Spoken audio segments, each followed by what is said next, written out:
warahmatullahi wabarakatuh. Selamat pagi dan salam sehat untuk kita semua. Perkenalkan, saya Siti Yuswatun Hasanah. Saya merupakan salah satu dosen dari Stikes Salewangan Maros, program studi S1 Gizi. Perkenalkan saya untuk menjelaskan mata kuliah yang saya ampu, yaitu mata kuliah penilaian status gizi. Mata kuliah ini disajikan dengan metode DIA, yaitu Delivery, Interaction, dan Assessment. Saya akan memulai untuk mendeskripsikan mata kuliah penilaian status gizi. Mata kuliah penilaian status gizi merupakan mata kuliah wajib untuk mahasiswa semester 3 pada program studi S1 Gizi. Mata kuliah ini memiliki bobot 2 SKS untuk teori dan 1 SKS untuk praktikum selama 1 semester ke depan. Penilaian status gizi merupakan metode yang digunakan untuk mengetahui atau mendeteksi adanya masalah gizi pada seseorang, di mana penilaian status gizi ini terdiri dari penilaian status gizi langsung dan tidak langsung. Penilaian status gizi langsung yaitu penilaian melalui pengukuran antropometri, biokimia, dan penilaian status gizi lainnya. Adapun capaian pada pembelajaran lulusan program studi S1 Gizi yang dibebankan pada mata kuliah ini adalah mampu menunjukkan pemahaman yang luas dengan landasan ilmiah di bidang gizi, mampu menerapkan pemikiran yang logis dan sistematis dalam konteks pengembangan gizi, dan mampu mengaplikasikan iptek dalam pemecahan masalah gizi individu dan komunitas melalui penilaian status gizi dan pendidikan gizi. Adapun capaian pada mata kuliah ini adalah menjelaskan jenis penilaian status gizi langsung dan tidak langsung, melakukan pengukuran status gizi antropometri, melakukan perhitungan status gizi baik pada orang dewasa maupun pada balita, dan menggunakan software penilaian status gizi yaitu WHO Anthrop. Sistem pembelajaran pada mata kuliah ini adalah dengan cara sinkronus tatap muka, dengan mengutamakan peran aktif pada mahasiswa dalam pembelajarannya.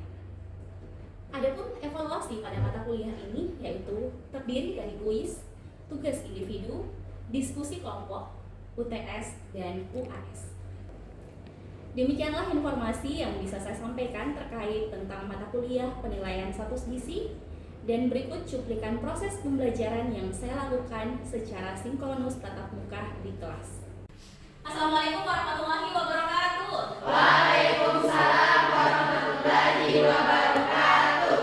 Baik, adik-adik semua, sekarang kita akan masuk di mata kuliah kita yaitu pengukuran atau penilaian status gizi. Oke, tapi sebelum itu ya, kita berdoa terlebih dahulu ya untuk menambah keberkahan kita dalam mata kuliah ini dan agar diberikan kelancaran sampai selesai. Oke, berdoa dimulai.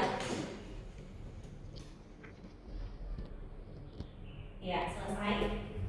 Oke, baik. Sebelum itu, ada yang nggak hadir hari ini? Hadir semua, Ibu. Oke, hadir semua. Oke, good ya.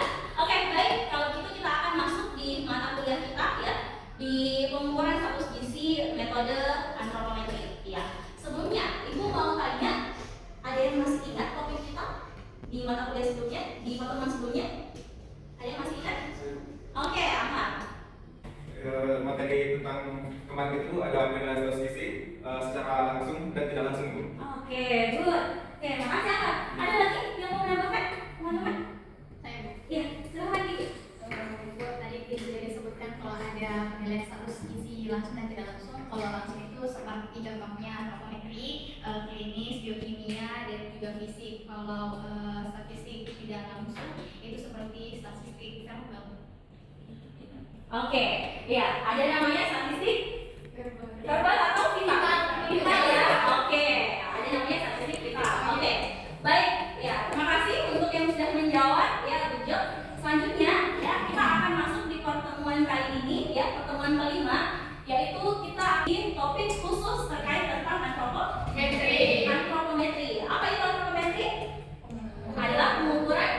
Ya, adalah salah satu metode pengukuran status gizi. Kita akan lihat apa saja yang akan kita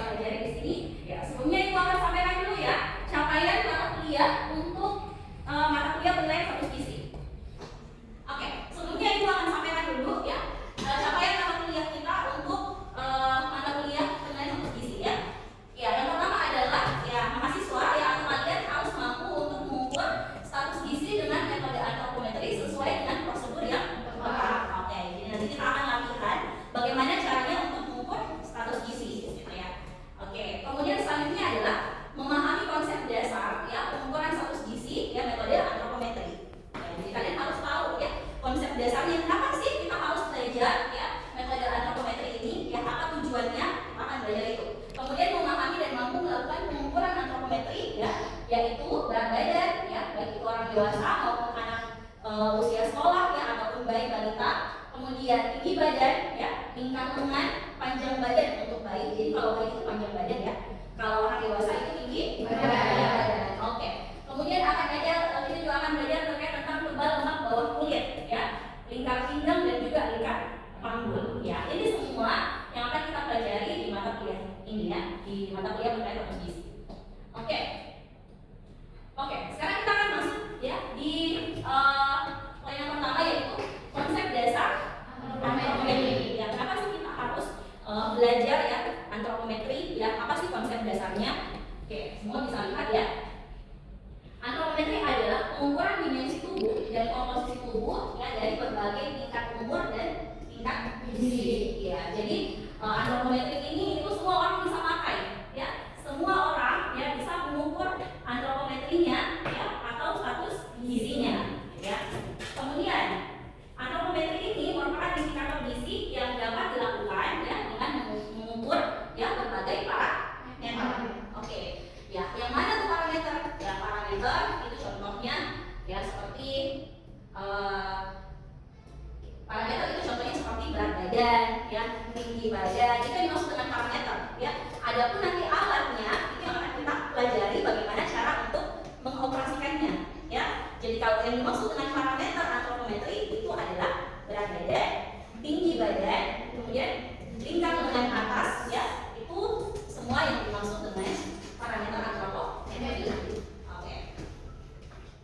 Nah, kemudian keunggulan, ya, keunggulan dari antropometri. Apa sih keunggulannya? Ya, ini teman-teman boleh lihat di atas ya. Ya, ini salah satu keunggulan menggunakan metode antropometri dalam penilaian status gizi. Ya, oke. Jadi alat antropometri itu mudah diperoleh dan mudah didapat. Ya. Kemudian juga pengukuran antropometri ini dapat dilakukan dengan mudah dan juga objektif. Ya, jadi gampang dioperasikan, gitu ya. Oke, kemudian ya pengukuran itu bukan hanya dilakukan oleh tenaga khusus profesional, tapi bisa juga dilakukan oleh tenaga terlatih. Contohnya misalnya kader posyandu. Betul sekali. Jadi kader posyandu ini kan bisa mengoperasikan alat antropometri ya. Iya, tetapi tentunya dengan pelatihan khusus gitu ya. Tetapi kalau kita berbicara terkait tentang ahli gizi atau nutrisionis seperti kalian, ya tentunya hal ini juga harus kalian lebih pahami. Bisa ya? Oke. Oke, kemudian biayanya relatif murah ya, dengan alat yang mudah didapat dan tidak memerlukan bahan-bahan lainnya, gitu ya. Ya, hasilnya mudah disimpulkan karena mempunyai ambang batas dan cut off. Ya, jelas ya. Jadi kalau kalian melakukan pengukuran antropometri menggunakan dengan alat, ya itu jelas ya. Kalau sekian misalnya angkanya, ya misalnya apa namanya angka perolehan itu sekian, itu kita bisa tahu oh status gizinya seperti ini. Ya. Karena apa yang kemudian kalian lakukan dalam pengukuran itu nanti akan dihitung menggunakan rumus. Setelah itu kemudian nanti akan didapatkan status gizinya gitu. Paham ya sampai di sini ya? Nah, jadi ketika salah dalam melakukan pengukuran maka nanti akan terjadi namanya bias. Kalau terjadi bias maka yang diukur tidak akan sesuai atau tidak akan real gitu ya. Misalnya dia harusnya berat badannya dia normal, ternyata dia kurus. Kenapa? Karena terjadi kesalahan dalam pengukuran. Paham ya sampai di sini ya? Oke, seperti itu. Kemudian secara ilmiah dapat diakui kebenarannya. Ya, ini tentunya sudah jelas ya karena dimanapun ya proses screening itu melakukan metode antropometri. Oke. Antropometri ini ya parameternya terdiri dari umur, berat badan, ya. Kenapa pakai umur, Bu? Kalau kita mengukur status gizi balita, ya, itu kita harus sesuaikan dengan umurnya. Karena di dalam rumusnya itu menggunakan umur, ya.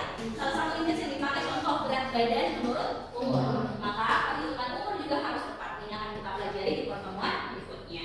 Oke, umur, kemudian berat badan, tinggi badan, ya, lingkar kepala, ya, lingkar dada, lingkar lengan atas, lingkar perut dan lingkar panggul. Ini semua disebut sebagai parameter antropometri. Ya, ini semua yang akan diukur. Gitu. Sampai di sini paham ya? Oke. Oke, karena tadi kalian sudah tahu ya bagaimana antropometri itu dari sisi parameternya. Nah, sekarang kita akan melihat ya alat yang digunakan untuk mengukur parameter tersebut. Ngerti ya? Ya, jadi alatnya apa saja? Ini untuk khusus untuk bayi, baby scale, ya, pakai timbangan bayi. Jadi ini hanya khusus untuk timbangan bayi.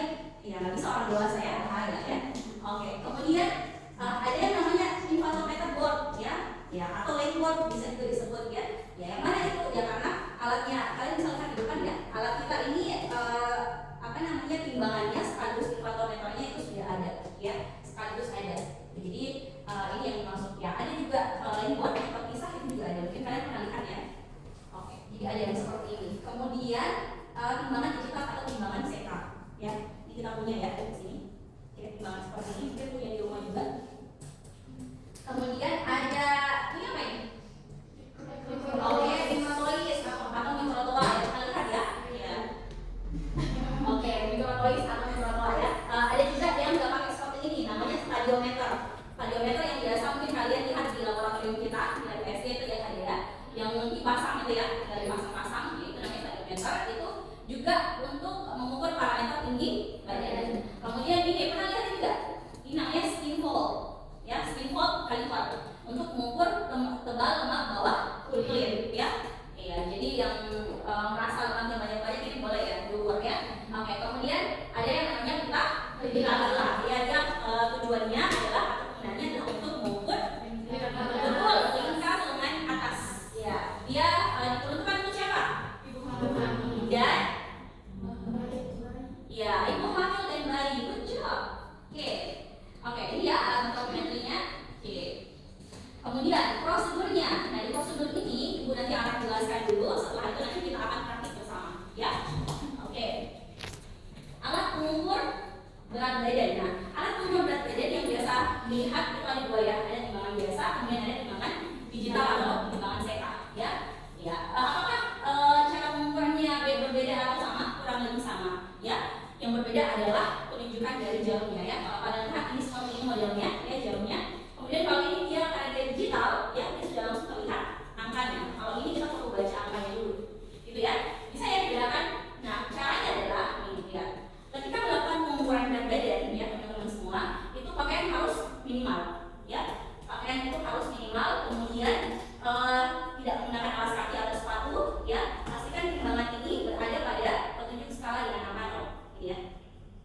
Oke, kenapa kalau nggak 0? Kalau tidak 0, iya nanti akan salah perhitungannya, gitu ya. Kemudian subjek harus berdiri di atas dengan berat yang tersebar merata pada kedua kaki dan posisi kepala dengan pandangan lurus ke depan. Oke, gitu ya. Dan satu lagi pastikan bahwa yang diukur ini tidak punya sesuatu di kantongnya kan ya, atau sesuatu yang bisa membuat bertambah beratnya. Paham ya? Oke. Setelah itu ini tinggi badan. Nanti kita akan coba untuk prakteknya. Ya, tinggi badan ini ada dua jenisnya ya. Ada ini ya, ada mikrotoa ya, ada mikrotoa ya. Kemudian ada yang bentuknya seperti ini ya, biasa disebut sebagai stadiometer ya. Ya. Nah, bagaimana caranya? Ya, yang paling kritis untuk tinggi badan ini adalah apa? Adalah pastikan dia seluruh badan ya, badan belakang ya, itu menempel ke tembok kalau kita menggunakan mikrotoa. Kalau stadiometer ya, pastikan dia nempel dengan tiangnya ini. Ya, oke, bisa ya? Oke. Nah, apa yang perlu kita pastikan di sini? Tumitnya itu harus rapat ke sini, ya. Tumitnya ini harus rapat ke sini. Kemudian bokong belakang, ya. Ya, kemudian bagian belakang ya, sampai bagian belakang juga harus nempel. Dan juga kepala, ya. Ya, di kepala pastikan tidak terlalu tinggi ikat kepalanya, ya, ikat rambutnya supaya nanti bisa pas pada saat pengukuran, ya. Ini perlu untuk dipastikan ya. Ini semua ada caranya ya, ini ya.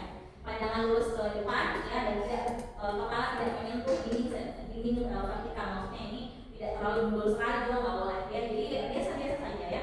Oke, kemudian yang paling kritis adalah pada saat pembacaan, ya. Pada saat pembacaan angka di sini ya, pastikan mata itu sejajar dengan apa? Pastikan mata itu sejajar dengan ini jendela baca, ya. Dengan jendela baca yang dilihat adalah yang berwarna merah, gitu. Sama juga penggunaannya dengan mikrotoa seperti itu. Oke, pastikan mata sejajar dengan jendela baca. Bisa ya? Oke. Paham ya sampai di sini? Oke, tangannya seperti apa? Tangannya turun ke bawah, ya. Jadi semua pakaiannya diusahakan seminimal mungkin. Nah, ini digunakan untuk pengukuran tinggi badan berapa? Dewasa. Anak-anak juga boleh ya, tapi kita harus pastikan bahwa anak-anaknya sudah bisa berdiri dengan tegak, gitu ya. Kalau belum bisa berdiri berarti harus memakai indikator, gitu ya. Oke. Kemudian tingkat lengan atas. Oke. Tingkat lengan atas ya. Ini sudah pernah lihat ya. Jadi alat yang dipakai adalah kita lihat ya, kita lihat gimana caranya nih, kalian bisa lihat. Jadi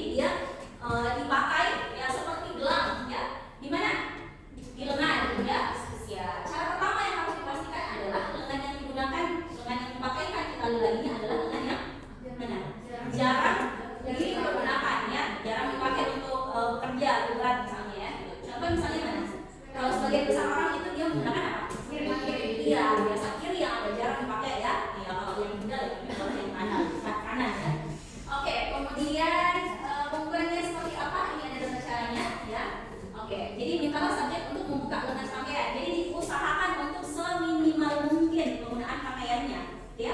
Ya, kenapa? Karena itu akan mengganggu, ya, mengganggu pada saat pengukuran, gitu ya. Kemudian telapak lengan itu ditekuk 90 derajat, ya.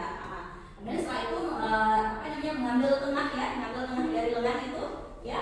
Kemudian melakukan pengukuran, ya. Pastikan itu dilakukan juga dengan benar, tidak boleh terlalu ketat, juga tidak boleh terlalu longgar. Betul sekali. Oke, bisa ya? Oke, nanti kita akan pakai itu. Kemudian pengukuran berat badan bayi. Ya, kalau tadi itu orang dewasa, sekarang bayi. Nah, pengukuran berat badan bayi, oke, ini ada beberapa hal yang perlu juga diperhatikan, ya. Hampir sama seperti orang dewasa. Jadi penggunaan pakaian itu seminimal mungkin. Biasanya yang bikin berat bayi itu adalah popoknya. Biasanya seperti itu. Jadi minta tolong ibunya untuk dipastikan, ya, itu seminimal mungkin, sepatunya misalnya, ya. Kemudian meletakkan bayi, ya, dengan hati-hati, ya, dan menunggu sampai jarum timbangnya menunjukkan angka tertentu, ya. Kemudian mencatat hasilnya. Bisa ya? Ini agak lebih mudah, ya. Oke. Kemudian setelah itu pengukuran panjang badan, ya. Jadi pengukuran panjang badan bayi, ya. Ini tadi yang ibu maksud dengan infantometer, ya, atau lengkuan, ya. Ini ya, kayaknya. Ya, gimana caranya? Ya, caranya adalah kalau kalian memperhatikan, ya, penggunaan infantometer ini, ada yang dia sifatnya bagian kepala, ya. Ada juga yang dia tuasnya itu di bagian kaki. Jadi pastikan, ya, kepala itu pas dengan tuas tempat kepala. Begitu pun juga dengan kaki, jangan kebalik, gitu ya. Ya, kemudian yang harus diperhatikan juga, ya, bahwa pada saat pengukuran infantometer atau berat tinggi badan bayi, ya, itu harus ada 2 orang yang melakukannya. Oke, jadi ada satu yang memegang kepala dan lutut, ya, satunya yang memastikan untuk telapak kaki itu pas pada tuas, gitu ya. Iya, jadi pas pada tuas, ya. Kemudian baru bisa dibaca. Bisa ya? Iya, jadi 2 orang, ya. Kenapa? Karena anak itu sangat rentan bergoyang-goyang, gitu ya. Ya, biasanya goyang atau apa, gitu ya. Jadi harus dipastikan, maka harus ada 2 orang yang 2 orang yang ini semua ada di modelnya, nanti boleh dicek juga, ya. Oke, setelah itu kita akan masuk di prosedur pengukuran. Karena kita akan mempraktikkan langsung, ya, bagaimana proses, ya, atau prosedur yang harus kita lakukan ketika melakukan pengukuran status gizi. Oke, kita mulai dulu dengan alat timbangan digital, ya. Timbangan digital ada juga timbangan biasa. Oke, kita mulai dengan parameter berat badan. Oke, siapa yang mau bersedia? Oke, silakan berdua. Oke, iya. Siapa yang akan ditimbang? Saya. Oke, ini. Oke, boleh. Apa dulu yang harus dilakukan untuk prosedur penimbangan tadi? Lepas sepatu. Oke, lepaskan sepatu. Ya, aksesoris. Oke, silakan. Siapa yang akan membaca? Saya. Ya, silakan. Ya, untuk timbangan ini dulu, ya. Untuk timbangan biasa. Nah, yang perlu diperhatikan adalah ketika mengukur, ya, mengukur berat badan pada timbangan yang biasa, ya, dengan jarum itu, ya, posisi yang membaca, ya, posisi yang membaca itu harus berada di mana? Di depan, ya, harus berada di depan, ya. Oke, silakan. Naik. Oke, pandangan lurus di depan, ya, lurus di depan, ya, silakan dibaca. Pastikan, ya, semua seminimal mungkin. Tadi jamnya sudah dilepas, kemudian juga sepatunya. Oke, silakan dibaca. Berapa kilogram? 42 kilogram. Oke, good. Iya, jadi posisi pembaca itu adalah di depan, ya, di depan. Oke. Sekarang menggunakan timbangan digital, ya, seperti apa? Oke, pastikan dulu. Pastikan yang pertama apa? Ada pada angka 0. Oke, good. Oke. Ya, kemudian naik. Ya, posisi kaki jangan terlalu rapat, jangan terlalu renggang juga. Ya, posisinya harus merata, ya. Oke. Iya, ini juga yang perlu untuk kalian perhatikan. Perbedaannya tadi, kalau timbangan biasa itu pembaca di depan. Kalau timbangan digital pembaca ada di samping. Kenapa? Karena dia adalah dalam bentuk angka digital. Ya, takutnya kalau misalnya khawatirnya, ya, kalau biasnya itu ketika ada di depan kalian membaca angka 6 dibaca angka 9. Jadi pastikan itu sejajar dengan yang ditimbang. Oke, sekarang dibaca berapa? Oke, nggak apa-apa dibaca. Oke, iya. Oke, berapa? 44,2. Oke, good. Oke, seperti itu, ya, untuk pengukuran berat badan. Kita akan masuk di parameter tinggi badan. Oke, siapa yang bersedia untuk mempraktikkan penggunaan speedometer? Oke, silakan.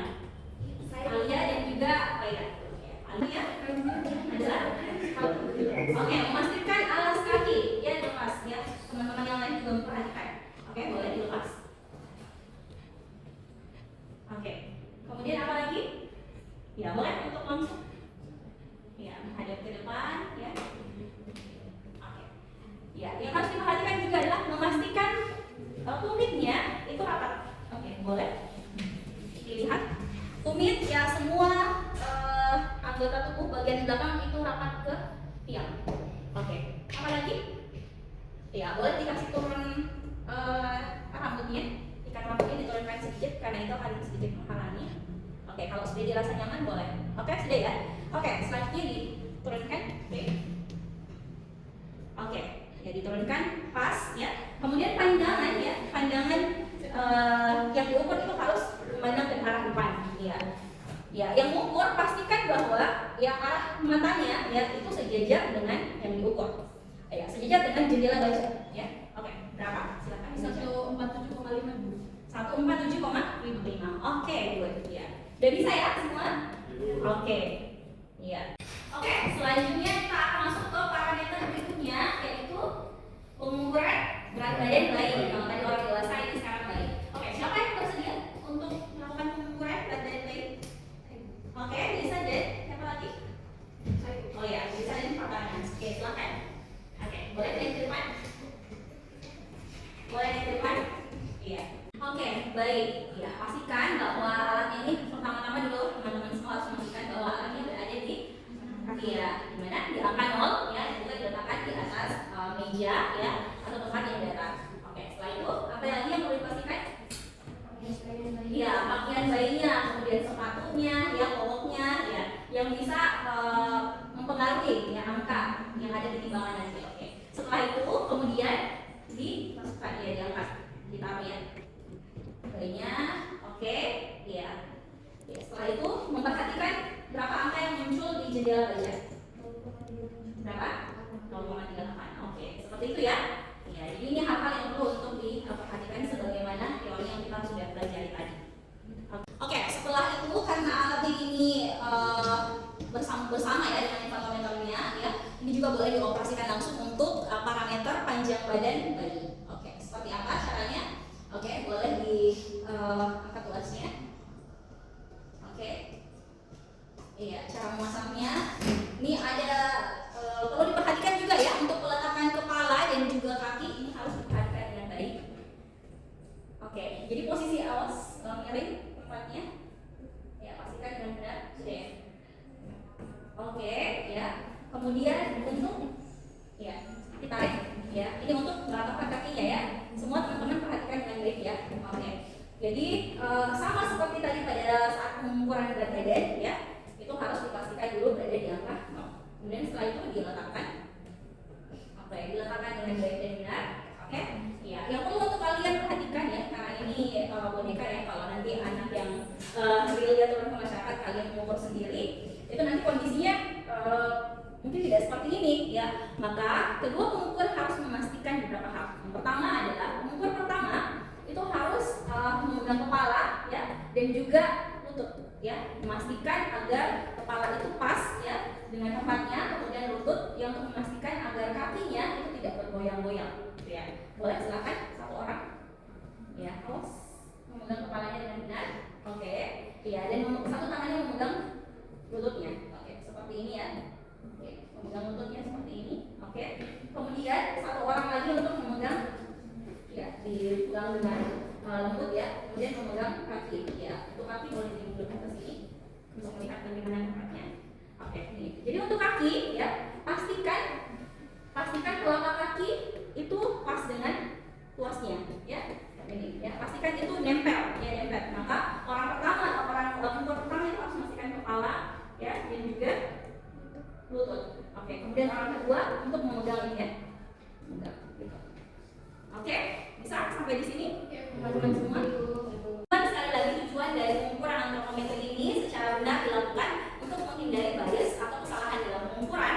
Jadi nanti ketika dilakukan perhitungan ya status gizi itu tidak ada yang keliru. Ya, paham ya sampai di sini? Oke. Ini ada tugas yang perlu untuk kalian lakukan. Ya, yang pertama adalah melakukan pengukuran secara berpasangan. Jadi silakan yang memiliki pasangannya ya untuk melakukan pengukuran secara bergantian. Kemudian melakukan pencatatan hasil ya dan melakukan observasi. Nah, observasi ini nanti kalian boleh scan barcode di sini ya, di LMS-nya juga ada, boleh diakses di sana. Ini ada lembar observasi. Jadi prosedur atau tahapan dalam setiap pengukuran ada di sana. Silahkan kalian saling menilai dengan temannya. Jadi ketika misalnya melakukan pengukuran berat badan, apakah setiap prosedur yang dilakukan itu yang dilakukan dengan benar ya. Jadi nanti di di sini kalian setelah kalian scan barcode-nya itu nanti akan muncul ya tabel observasi. Ya, silakan checklist ketika itu dilakukan dengan benar.